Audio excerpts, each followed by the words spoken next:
This is Afreen Nazar, child psychologist and a founder of Happy Being Pakistan. Due to current pandemic situation, children are at home and we as parents or caregivers don't know how to educate our children related to curriculum or related to social skills. We don't have an idea about the tools which are very helpful to teach different aspects of our life, be it curriculum or social skills to our children. And storytelling is an art of teaching through which children are engaged as well as children are able to understand various concepts. I'm going to discuss how storytelling works, but in a psychological and sociological perspective today. So let's get started. So the question arises that why storytelling? Storytelling is a very effective medium and it's a very interesting way to teach children. Children are very friendly being and always try their level best to learn from observation.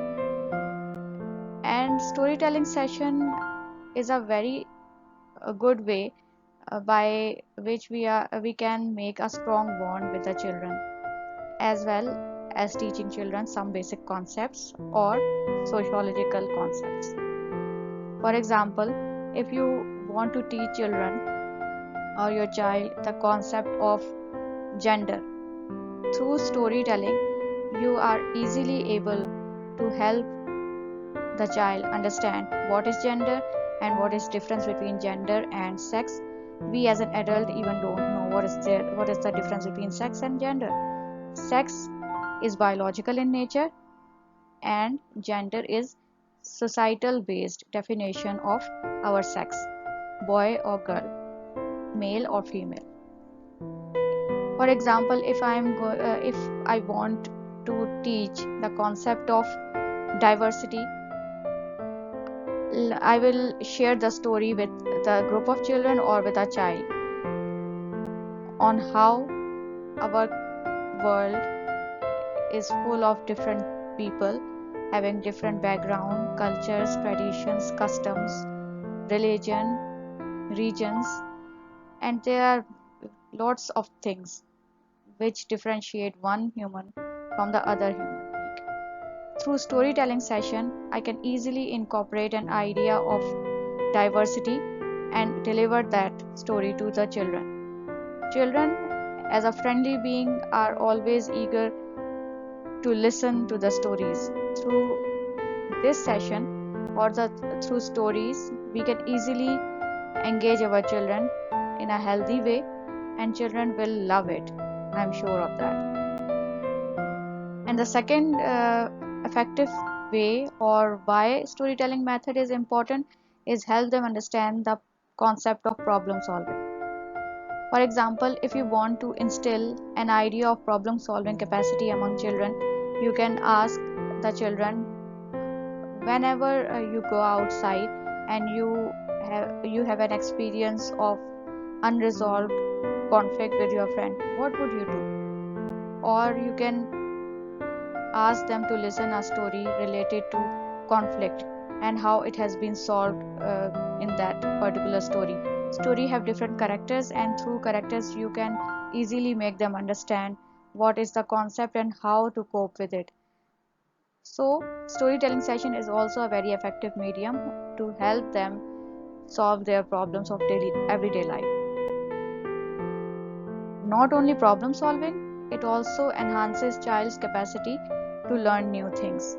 For example, if you want to help your child to understand new concepts, for example, the concept of cell or a difference between human cell or plant cell, you can make characters having plant cell or animal cell, tell them a story and then help them understand the difference between the structure and function of both cells. There are numerous ways through which you can incorporate storytelling session to help them understand new concepts in our surroundings. It is also a very effective medium or a way to enhance peer relationship among children. Sibling rivalry is very common nowadays because all of us are living at our homes, and children are competing with each other for their parents or caregivers attention. So there are lots of conflicts among siblings or cousins if there is an extended family system or a joint family system. By storytelling session, you can engage the group of children, be it the cousins or siblings. You can ask them to sit together and hear or listen the story. Through this way, children will develop the peer relationship in a positive manner, and the time will be spent in a more efficient and effective way. Thanks for watching. Happy Being Pakistan will share lots of storytelling sessions with different themes of social skills. For example, etiquettes, attitude, attributes, behavior modification, communication skills, body protection, and lots of social skills that are very important for the children for better upbringing of them, and it will also help the parents, caregivers, and childcare professionals or teachers to develop different concepts of social skills or life skills among their children or students. Thank you.